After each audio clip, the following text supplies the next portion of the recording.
இந்த பேட்ரி வண்டி பார்த்தீங்கன்னா உங்களுக்கு ரேட்டு பார்த்தீங்கன்னா வெறும் 23,000 தான். புது வண்டி அவ்வளோதான் அது. ஓகேங்களா? வேணுன்றவங்க வாங்கிக்கலாம். ஒரு ஒன்ஸு சார்ஜ் போட்டிங்கன்னா கிட்டத்தட்ட ஒரு 300 கிலோமீட்டர்ஸ் மைலேஜ் தரும்.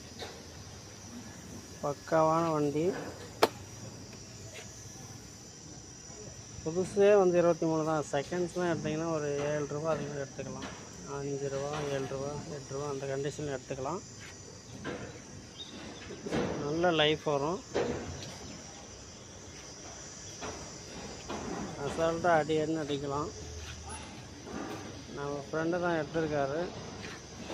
மரண தட்டுறாரு. வண்டி கன் மாதிரி இருக்குது. வேணுன்றவங்க பர்ச்சேஸ் பண்ணிக்கலாம். Okay, thank you.